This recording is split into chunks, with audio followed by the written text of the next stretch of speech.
이게 5장 28절부터 32절까지 말씀으로 가정은 안위의 공동체이다. 가정은 안위의 공동체이다. 이런 제목으로 말씀을 나누고자 합니다. 가정은 어떤 곳이 되어야만 할까요? 우리는 다 나름대로 계획을 세웠습니다. 나는 이런 가정을 이루고 살겠다. 나는 이런 가정을 이루고 살겠다. 결혼을 앞둔 청춘 남녀가 설레는 마음으로 꿈꾸는 이 가정에 대한 설계도는 아름다울 뿐만 아니라 정겹기까지 합니다. 그렇죠? 젊은 청춘 남녀가 만나서 재진 씨, 우리 앞으로 이런 가정 세워가요. 영심 씨, 그럽시다. 아주 그냥 서로 그냥 막 깨냄새가 막 나잖아요, 그죠? 이런 가정을 세워가자, 막 이런 꿈을 꾼단 말이에요.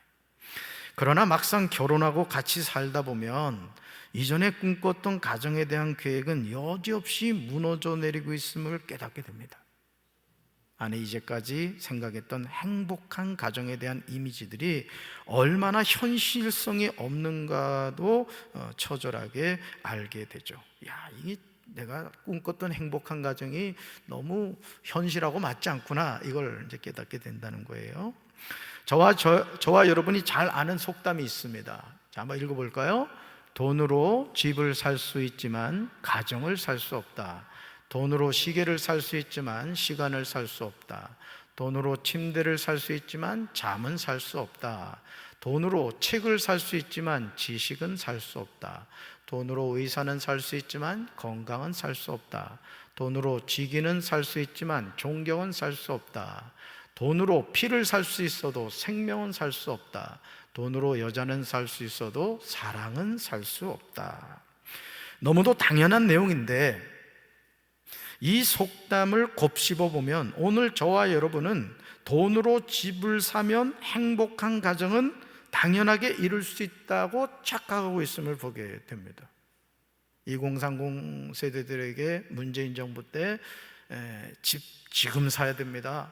이 기회를 놓치면 평생 집 못 삽니다. 7억씩 대출해 줄 테니까 집 사세요, 막 그랬단 말이에요. 그래가지고 그냥 대출 받아가지고 막 집을 샀죠. 근데 여러분, 돈으로 집 산다고 행복한 가정을 이룰 수 있습니까? 집이 없어도 사실은 부부 사이에 서로 알콩달콩 마음을 서로 써주고 사랑하며 사는 것이 더 중요하죠. 그렇죠? 돈으로 시계를 사는 것이지 시간을 살 수 없음을 잘 잊어버리죠. 돈으로 침대를 살 수는 있어도 편안한 잠은 결코 살 수 없음을 망각합니다. 아담과 하와로부터 시작된 하나님의 말씀에 대한 불순종으로 최초의 가정에 떡하니 자리를 잡은 것이 바로 불순종으로 인한 하나님의 저주였습니다.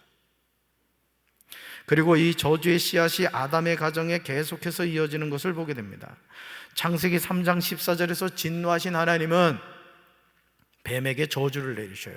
자, 어떤 저주인가 볼까요? 같이 읽습니다. 여호와 하나님이 뱀에게 이르시되 내가 이렇게 했으니 내가 모든 가축과 들의 모든 짐승보다 더욱 저주를 받아 배로 다니고 살아있는 동안 흙을 먹을지니라. 아멘. 창세기 3장 16절에서 진노하신 하나님은 여자에게 저주를 내리십니다. 같이 읽습니다. 또 여자에게 이르시되 내가 내게 임신하는 고통을 크게 더하리니 내가 수고하고 자식을 낳을 것이며 너는 남편을 원하고 남편은 너를 다스릴 것이니라 하시고. 아멘. 자, 우리가 이 말씀을 잘 보면은 내가 내게 임신하는 고통을 크게 더하리니 내가 수고하고 자식을 낳을 것이며, 자, 이 말씀을 다시 이렇게 곱씹어 보면 아담과 하와가 말씀에 불순종하지 않았으면 애 낳는 것이 고통이 아니었다는 거예요. 여보, 오늘 둘째 낳는 날이야. 걱정하지 마. 밥 먹으면서 잠깐 힘주니까 응애 하고 둘째가 태어난 거예요. 근데 불순종해가지고 그냥 목숨을 걸고 그냥. 저도 저희 아내 10년 만에 딸 낳는데 병원에 가가지고 제가 그랬거든요. 여보, 조금만 참아. 4시간을 참았는데 조금만 더 참아서 순산을 해야 돼. 순산해야 건강하고 좋대. 그랬더니 그냥 눈이 마르게 막 살기가 막 아유, 처형이 가서 밥 먹고 오라는 거야. 그래서 점심 먹으러 오라 해가지고 저는 또 저 엄청 생각하는 줄 알고 밥 먹고 왔더니 벌써 배 가르고 애가 나와 있는 거야. 아, 세상. 자, 왜 임신하고 애 낳는 고통이 임했다? 불순종에 대한 하나님의 심판이었다는 거죠. 창세기 3장 17절에서 진노하신 하나님은 아담에게 저주를 내리시죠. 같이 읽습니다. 아담에게 이르시되 내가 내 아내의 말을 듣고 내가 내게 먹지 말라 한 나무의 열매를 먹었은즉 땅은 너로 말미암아 저주를 받고 너는 내 평생에 수고하여야 그 소산을 먹으리라. 아멘. 우리가 이 말씀을 잘 살펴보면 하나님이 원래 계획하신 삶이 무엇인가를 알 수 있었던 거예요. 수고할 이유가 없었다는 거죠. 왜? 에덴 동산에는 그냥 지천으로 먹을 것이 있었단 말이에요. 지천으로 그냥 알아서 먹거리를 하나님이 다 공급해 주셨던 거예요. 근데 어떻게 해요? 불순종함으로 말미암아 그냥 죽을 때까지 그냥 수고하며 사는 거예요. 죽을 때까지. 다 이게 하나님의 심판이라는 거예요. 이런 저주의 문제 후에 형 가인은 시기심으로 인하여 의로운 동생 아벨을 쳐 죽입니다.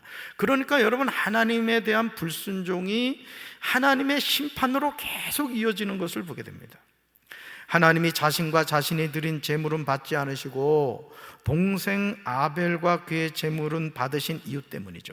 하나님이 분명히 가인에게 뭐라고 말씀하셨어요? 너는 죄를 다스릴지니라. 따라합시다. 너는 죄를 다스릴지니라.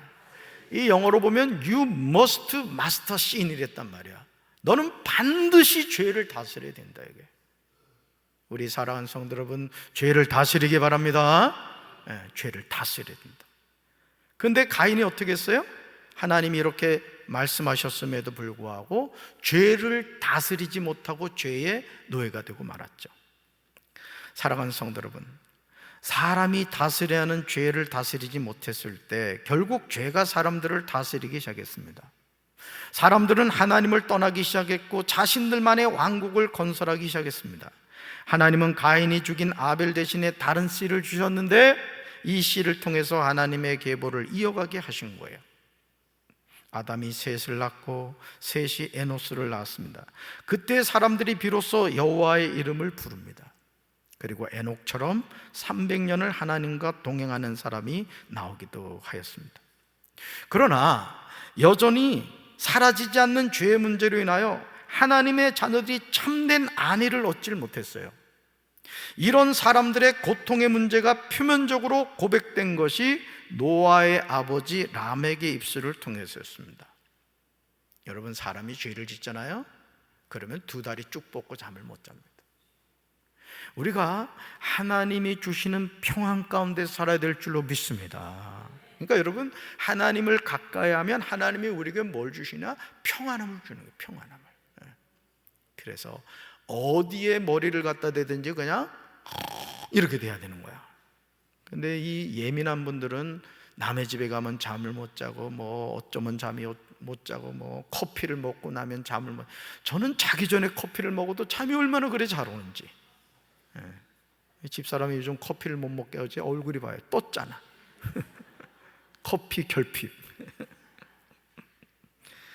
라멕은 182세의 아들을 낳고 아이의 이름을요 아니함이라는 뜻으로 노아라고 지어주었습니다. 얼마나 이 아니함에 대한 갈망이 있었던지 아이의 이름, 아들의 이름을 노아야, 노아야 이렇게 불렀다는 거예요. 그 뜻이 뭐다?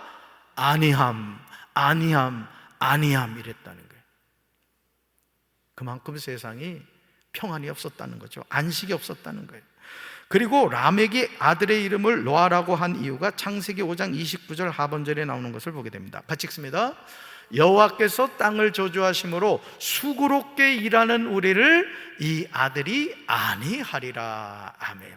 수고롭게 일하는 우리를 이 아들 누가? 노아가 안위하리라, 쉬게 하리라 이렇게 기도하고 있는 거예요. 노아란 이름을 통하여 라멕은 하나님께 자신의 소원을 아뢰고 있음을 보게 됩니다. 같이 읽습니다. 현대 성경입니다. 하나님께서 저주하신 이 땅에서 말할 수 없이 고생하는 우리에게 이 아이가 위안을 주리라. 아멘. 여러분의 가정에 이 위안, 안위가 임하게 되기를 주님의 이름으로 축원합니다. 우리가 사는 이 강경, 익산, 부여, 연무, 논산이 하나님의 평화가 임하게 되길 주님의 이름으로 축원합니다. 제가 여러분들한테 중보기도 하라고 늘 얘기하잖아요. 우리 교회 주변이 거룩한 땅이 되어야 된다. 아멘. 여러분이 밟는 땅이 거룩한 땅이 되어야 되는 거예요. 할렐루야. 창세기 6장 1절로 7절에서 하나님이 저주하신 땅의 모습이 나옵니다. 우리는 이 말씀을 통하여 오늘 저와 여러분이 사는 삶의 현장과 조금도 다르지 않다는 사실을 깨닫게 됩니다. 특히 5절을 보시면 다음과 같이 기록하고 있습니다. 같이 읽습니다. 여호와께서 사람의 죄악이 세상에 가득함과 그의 마음으로 생각하는 모든 계획이 항상 악할 뿐임을 보시고. 아멘. 이 파란 글씨를 잘 보세요. 사람의 죄악이 세상에 가득하대요. 사람들이 마음으로 생각하는 모든 계획이 항상 악할 뿐임을 보셨대요. 이게 타락한 세상의 모습이라고요. 멀쩡하게 길 가는 사람을 뒤통수를 쳐가지고 말이죠, 돈을 뺏고 나쁜 짓을 하고. 정말 이 세상이요, 상상할 수 없는 일들이 너무너무 많이 일어나고 있다고요. 왜 그럴까요? 이 세상이 타락했기 때문에 그런 거예요. 그래서 예수 믿는 저와 여러분이 빛과 소금의 역할을 감당해야 될 줄로 믿습니다.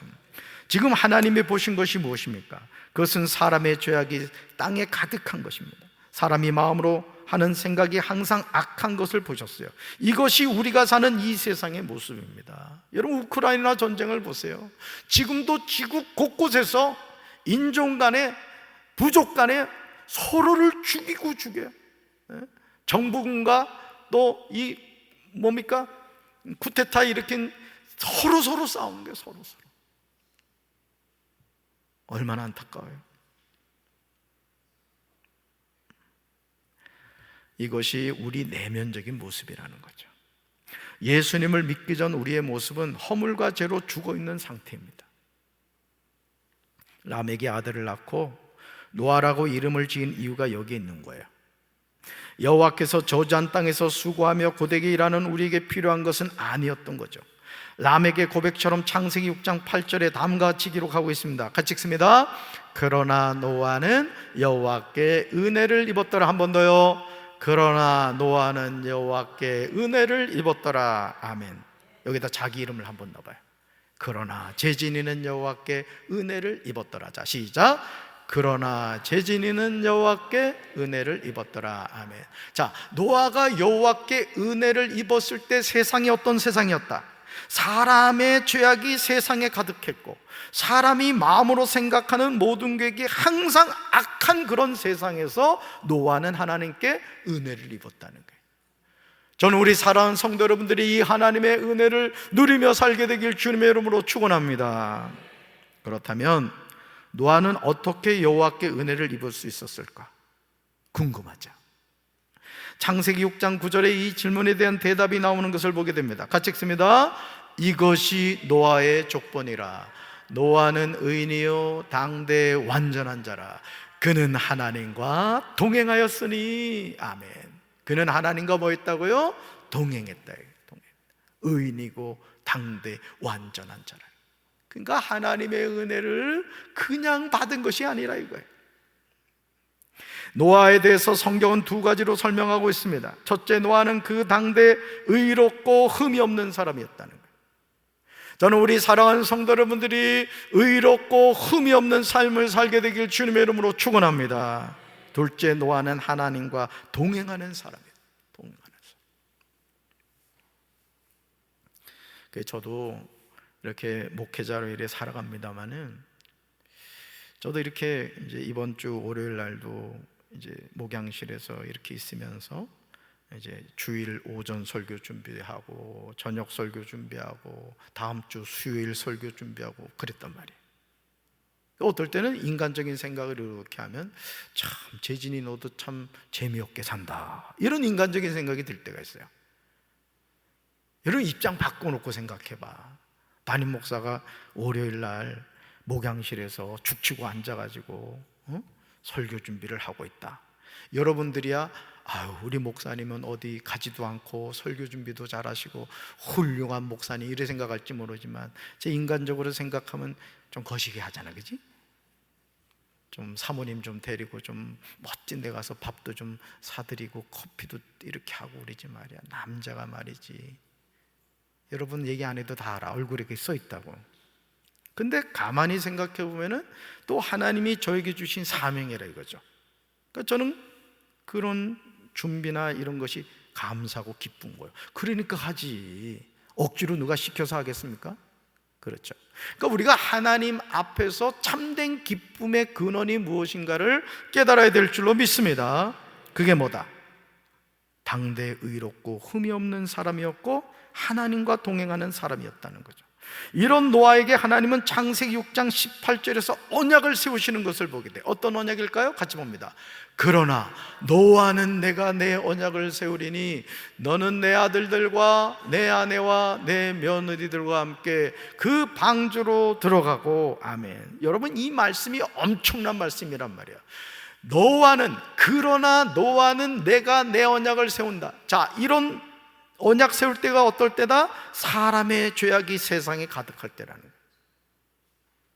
그러니까 여러분, 노아는 세상의 길을 가지 않고 하나님이 기뻐하시는 길을 살아갔던 거예요. 할렐루야. 저는 우리 살아온 성도 여러분들이 이런 하나님과 동행하는 삶을 살게 되기를 주님의 이름으로 축원합니다. 노아에 대한 하나님의 믿음이 변함이 없었듯이 노아 또한 하나님의 말씀에 대해서 조금도 흔들림 없이 준행하는 것을 보게 됩니다. 이런 노아의 태도를 볼 수 있는 말씀이 창세기 6장 22절에 나와요. 노아는 말씀대로 순종했어요. 볼까요? 같이 읽습니다. 말씀. 노아가 그와 같이 하여 하나님이 자기에게 명하신 대로 다 준행하였더라. 아멘. 하나님이 노아에게 명령하신 대로 다 준행하였다는 거예요. 무슨 말이에요? 하나님과 동행하는 삶을 살았다는 거예요. 이것이 여러분의 삶의 기쁨이 되길 주님의 이름으로 축원합니다. 사랑하는 성도 여러분, 지금 우리에게 필요한 것이 무엇입니까? 하나님은 왜 가정을 만드셨을까요? 지금 모든 사람이 필요한 것은 뭐다? 안위라는 거예요. 안위. 즉 편안함과 위로함입니다.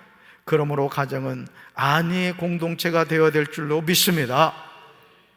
하나님이 천지 만물을 창조하시고 제7일에 안식하셨듯이 하나님이 창조하신 사람에게도 절대적으로 필요한 것이 안식인 거예요. 그리고 안식의 장소가 바로 가정이 되어야 되는 거예요. 우리 가정은 참된 안위의 공동체가 되어야 될 줄로 믿습니다. 마태복음 11장 28절부터 30절에서 예수님은 삶에 지친 인생을 초대하고 계세요. 같이 읽습니다. 수고하고 무거운 짐진 자들아 다 내게로 오라. 내가 너희를 쉬게 하리라. 나는 마음이 온유하고 겸손하니 나의 멍에를 메고 내게 배우라. 그리하면 너희 마음이 쉼을 얻으리니 이는 내 멍에는 쉽고 내 짐은 가벼움이라 하시니라. 아멘. 주님이 지금 초청하는 거예요. 수고하고 무거운 짐진 재진아 내게로 오렴. 내가 재진이 너를 쉬게 해줄게. 내가 네 마음에 쉼을 줄게. 내 짐이 가볍게 해줄게. 주님이 이렇게 말씀하십니다. 주님의 이 초청에 아멘 하고 응답하시길 주님의 이름으로 축원합니다. 네. 저도 대학교 다닐 때 말씀드렸잖아요. 제가 기숙사, 강의실, 도서관 하게 다람쥐 쳇바퀴 돌듯이 이렇게. 그래서 후배들이 저를 기억하는 게 뭐냐면 성실한 선배님, 강의 잘 참석하고 도서관에 있던 선배님으로 기억을 하더라고. 근데요, 그때 제가 얼마나 마음이 불안했는지 제가 말씀드렸잖아요. 저는 이 명치 밑에 뭐가 들어있는 줄 알았어. 그렇게 불안한 거예요. 막 불안증 경험해 보시는 건 알 거예요. 그래서 진짜 이 사람이요 생각대로 되거든요. 그 밑에를 이렇게 만져보면 뭔가가 있는 거야. 그래서 뭔가가 있는 것 같아. 검사 받아야 되겠다. 검사해 보니까 뭐 아무것도 없지 뭐야. 그러니까 제 마음이 그렇게 불안한 거예요. 그래서 제가 그때 많이 불렀던 게 내 영혼의 극히 깊은 데서 맑은 가락이 울려나네. 하늘 곡조가 언제나 흘러나와 내 영혼이 편히 쉬네. 주여 하면 눈물 뚝뚝 흘리면서 그냥 너무너무 평안이 막 갈급한 거야. 불안증 경험해 보신 분은 제 마음을 알 거예요. 하나님 앞에 주님 저에게 평안을 주세요, 평안을 주세요 막 기도했다. 근데 어느 날 깜빡 잊어버렸어. 불안함이 사라진 거야. 하나님이 평강을 주신 거예요. 우리 사랑하는 성도 여러분들에게도 이 평강이 함께 하시길 주님의 이름으로 축원합니다. 예수님이 사람들을 초청하신 이유가 무엇입니까? 그것은 사람들이 수고하고 무거운 짐을 지고 있기 때문에. 여러분 오늘 하루 살면서 얼마나 힘드셨어? 응? 우리 최정환 권사님 많이 힘들었지? 힘들어 보여, 얼굴이 보니까. 다 그렇단 말이에요. 여러분들이, 제가 여기서 이렇게 서보면 여러분은 여러분의 얼굴이 보이지 않지만 저는 여러분의 얼굴이 보입니다. 거울이잖아요. 제가 권사님 많이 피곤하시구나. 우리 강현택 집사님은 조금 덜 피곤하구나. 이거 보나 말이에요. 그러니까 가만히 이렇게 생각해 봐요. 오늘 하루도 얼마나 여러분 새벽부터 지금 이 시간까지 얼마나 발발거리고 사셨냐고. 근데 주님이 우리를 뭐라고 초청하신다고요? 내가 쉬게 해줄게, 내게 오렴, 내가 너의 마음에 평강 줄게 초청하시는 거예요. 주님의 부르심에 아멘으로 응답하시기를 주님의 이름으로 축원합니다. 자, 근데 문제는 뭐냐? 수고와 무거운 짐을 우리 스스로 해결하지 못한다는 거예요. 그래서 예수님이 약속하시죠. 내가 너희를 쉬게 하겠다. 예수님이 우리를 쉬게 해주실 줄로 믿습니다. 그런데 이 쉼은 우리가 주님 앞에 나아갈 때 얻게 되는 하나님 주시는 선물이라는 거예요. 그러니까 여러분 고대 강실 같은 집에 살아도요 마음이 평안이 없잖아요. 아무리 그냥 음식을 산더미같이 쌓아놔도요 마음이 평안이 없잖아요. 아무 소용이 없어요. 아무 소용이. 다 무너지는 초가집 같은 데 살아도요 방구 뿡뿡 끼고 그냥 잠 쿨쿨 잘 자고 이게 행복이라고. 아멘. 오늘 우리가 이 쉼을 놓치고 살아간다. 그러니까 여러분 많은 사람이 수면제 먹지 않고는 잠을 못 자는 사람들 많습니다. 정신과 치료받고 정말 이게 사는 게 아닌 사람들이 너무너무 많다고요. 저는 여러분들의 마음에 하나님의 평강이 함께 하시길 주님의 이름으로 축원합니다. 우리가 여행을 다녀보면 아무리 누추한 곳이라 해도 내 집만큼 좋은 곳이 없다는 사실을 경험합니다. 가정은 아내의 공동체가 되어야 될 줄로 믿습니다. 빨리 집에 가서 쉬고 싶어하는 그런 가정이 돼야 되지, 남편이 자꾸 밖으로 돌아다니면 그 가정은 문제가 있는 거예요.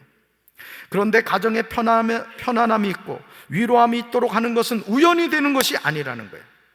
그러므로 하나님의 사람인 노아의 삶을 통해서 우리가 볼 수 있는 사실은 첫째, 따라합시다. 여호와께 은혜를 입어야 됩니다.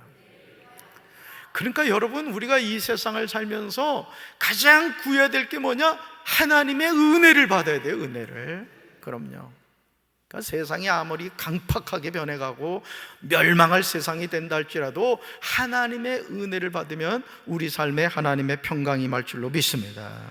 둘째로 따라합시다. 하나님과 동행하는 삶을 살아야 됩니다.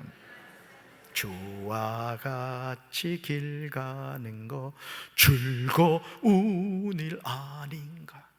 주님과 동행하는 삶을 사는 거예요. 언제까지? 천성문을 열고 아버지 품에 안길 때까지 그렇게 동행하는 삶을 살아야 돼요. 할렐루야. 셋째 따라합시다. 하나님이 명령하신 대로 다 준행하여야 됩니다. 하나님의 말씀이라면 더하거나 빼지도 않고 그대로 순종하는 거예요. 그대로 외요하지 않는 거예요. 아멘. 말씀에 순종하는. 이렇게 할 때 하나님은 순종하는 가정을 지켜주시고 축복해 주실 줄로 믿습니다. 시편 128편 1절과 2절 말씀을 보시면 가정이 아내의 공동체가 되기 위해서 어떤 순종이 필요한가에 대해서 노래하고 있습니다. 우리는 이 말씀에 순종하며 살아야 할 줄로 믿습니다. 하나님을 경외하는 삶, 말씀에 순종하는 삶이 축복이에요. 같이 읽습니다. 여호와를 경외하며 그의 길을 걷는 자마다 복이 있도다. 내가 내 손이 수고한 대로 먹을 것이라 내가 복되고 형통하리로다. 아멘. 여호와를 경외하며 그의 길을 걷는 자마다 뭐가 있다? 복이 있다는 거예요. 복은 하나님이 주시는 거라고요. 우리가 말씀에 순종해서 하나님을 따라갈 때, 하나님과 동행하는 삶을 살아갈 때 걸음걸음마다 하나님이 복을 주실 줄로 믿습니다. 복한다고 복을 얻는 것이 아니라는 거예요. 하나님의 마음에 들면 하나님이 쏟아 부어주실 줄로 믿습니다. 그런 인생을 살아야 된다. 그런 인생. 사도행전 16장 31절은 우리 가정이 아내의 공동체가 되는 방법을 제시하고 있어요. 같이 읽습니다. 주 예수를 믿으십시오. 그러면 당신과 온 집이 구원을 받을 것입니다. 아멘. 주 예수를 뭐 하십시오? 믿으십시오. 가정이 인과기도 되어서 남편과 아내가 같이 하나님 앞에 나와 예배를 드리고 찬양을 하고 기도하고, 이런 그런 가정이 행복한 가정 아니야? 응. 서로 브리스길라와 아굴라 부부처럼 말이야. 부부가 서로 한 마음이 돼가지고 주의 종의 좋은 동력자가 되고 말이지. 아멘. 여러분 모두는 다 담임 목사의 동역자가 돼야 된다고. 담임 목사가 뭐 얘기하기 전에 여러분들이 이렇게 살펴서 말이야. 교회도 잘 돌보고 말이지. 내 이번에 사다리를 하나 샀어. 사다리를 2칸짜리 사다리를. 왜 샀느냐? 3층에 우리 비전센터 3층에 화장실 리모델링을 했다고. 그리고 그 환풍 공기 순환하는 송풍기를 다 교체를 했어. 근데 이 사장님이 그걸 교체를 하면서 손을 깨끗이 안 씻고 해가지고 그 천정에 그냥 막 묻은 거야. 막 지저분하게. 그래서 어제 사다리가 왔더라고. 그래서 어제 내가 물티슈 가지고 다 닦았다고. 세상에. 담임 목사가.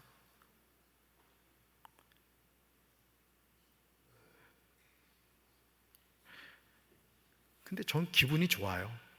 그렇다고 나만 닦게 하지 말라고, 인간적으로. 아니, 저는 이렇게 청소하면 그렇게 좋아. 청소하면. 누가 시켜서 하겠어? 가봐, 깨끗하게 닦아놨지. 여러분, 우리가 예수님을 믿고 살아간다는 것이 얼마나 감사한지 깨달으시기 바라요. 그러므로 저와 여러분의 가정이 안위의 공동체가 되기 위해서는 무엇보다 가정이 예수 그리스도를 믿음의 공동체가 돼야 돼요. 믿습니까? 그러나 잊지 말아야 하는 중요한 사실은 바로 이것이에요. 따라서 하나님이 도와주셔야 합니다. 제가 요즘 기도하는 게 그거잖아요. 우리 교회가 평안하에 든든히 세워져가는 교회가 되게 하옵소서. 여러분의 가정이 평안하에 든든히 세워져가는 가정이 되시길 바라요. 믿습니까? 자, 시편 127편 1절 같이 읽습니다. 여호와께서 집을 세우지 않으시면 집 짓는 자의 수고가 무슨 소용이 있을까요? 여호와께서 성을 지키지 않으시면 파수꾼이 눈을 부릅뜨고 지켜서 있다는들 무슨 소용이 있을까요? 아멘. 주어가 누구예요? 여호와께서 집을 세워주셔야 되고 여호와께서 성을 지켜주셔야 될 줄로 믿습니다. 이 은혜가 우리 살아오는 성도들에게 함께 하시길 주님의 이름으로 축원합니다. 따뜻하 주여, 우리 가정이 안위의 공동체가 되게 하여 주옵소서. 아멘. 그러기 위해서는 하나님과 동행하는 삶을 사세요. 하나님을 사랑하며 사시길 바라요. 이런 은혜가 우리 사랑하는 성도들의 삶과 가정에 함께 하시기를 주님의 이름으로 축원합니다. 가슴에 손 얹겠습니다. 하나님 아버지, 오늘 많은 가정이 마귀의 놀이터가 되어 안위의 공동체가 아니라 불평과 원망과 다툼의 공동체가 되는 경우가 얼마나 많습니까? 남편이 아내를 미워하고 아내가 남편을 미워하고 부모가 자식을 미워하고 자식이 부모를 미워하고 형제자매끼리 싸우고 안위가 없는 가정이 얼마나 많습니까? 교회도 목사와 성도가 싸우고 성도가 싸우고. 하나님, 마귀에게 안위를 빼앗기지 않게 하여 주시옵소서. 우리 가정이 안위의 공동체, 우리 교회가 평안하에 든든히 세워져가는 교회가 되게 하여 주옵소서. 이 일에 쓰임받는 우리 모든 성도들 되게 하옵소서. 이제는 우리 주 예수 그리스도의 크신 은혜와 하나님 아버지의 한없는 사랑과 성령님의 교통하심이 가정이 아내의 공동체가 되길 원하는 사랑하는 주의 백성들 위해 이제부터 영원토록 함께 하시기를 간절히 축원하옵나이다. 아멘.